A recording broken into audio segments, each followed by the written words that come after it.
Saudara-saudara yang terkasih, kalau kita membaca Injil Yohanes, meskipun isinya sama seperti Injil lainnya, yakni berkisah tentang Yesus, namun ada hal yang berbeda, yaitu cara penceritaannya yang terperinci.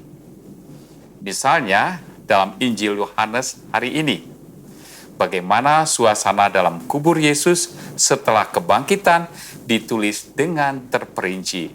Bukan hanya dikatakan Yesus tidak ada dalam kubur atau pintu batu kubur sudah terbuka atau kubur kosong. Injil menulis, kain kafan terletak di tanah, sedang kain peluh yang tadinya ada di kepala Yesus tidak terletak dekat kain kafan itu, tetapi agak di samping di tempat lain dan sudah tergulung. Tentu ada maksud mengapa Injil Yohanes menulis keadaan di dalam kubur sedemikian terperinci.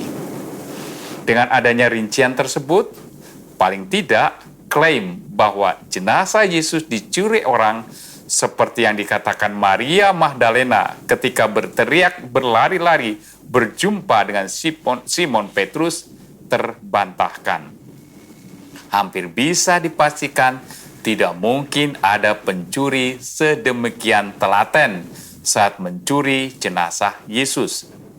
Selain waktu pencuri terbatas sehingga tidak punya cukup waktu untuk membuka kain kafan, merapikan dan meletakkannya di tanah, dan diletakkan secara terpisah dengan kain peluh, adalah cukup aneh juga jika pencuri merapikan keadaan dalam kubur sedemikian rupa sebelum meninggalkan kubur. Tentu ada maksud Yohanes menulis secara rinci suasana kubur. Yohanes Rasul dan penulis Injil yang kita rayakan hari ini menuliskan pandangannya mengenai apa yang dilihatnya dalam kubur yang kosong dengan kalimat, "Ia melihatnya dan percaya." Dengan kata-kata tersebut menjadi jelas mengapa penulis Injil menulis sedemikian rinci. Ia bermaksud mengajak pembaca Injil untuk masuk dalam pemikiran yang lebih mendalam.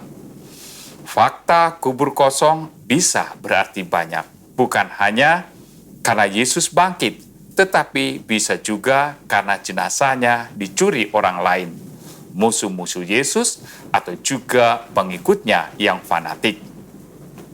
Dengan menampilkan rincian keadaan dalam kubur, termasuk apa yang dikenakan Yesus saat kematiannya, yakni kain kapan dan kain peluh yang sudah diletakkan sedemikian rapi, maka kemungkinan lain dalam terang iman semakin terbuka.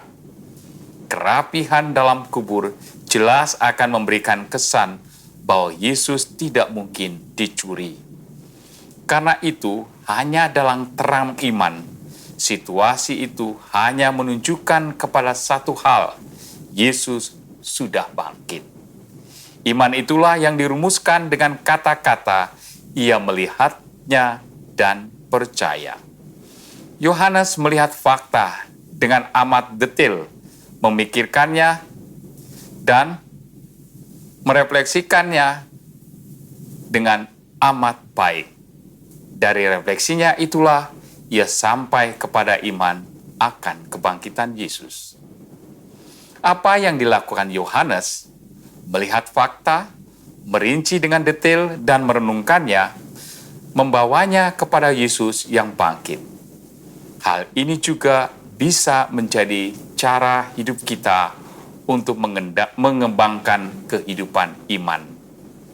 Iman bukanlah suatu yang bisa diperoleh secara cepat, tetapi suatu permenungan yang mendalam akan fakta-fakta di balik kehidupan yang dialami.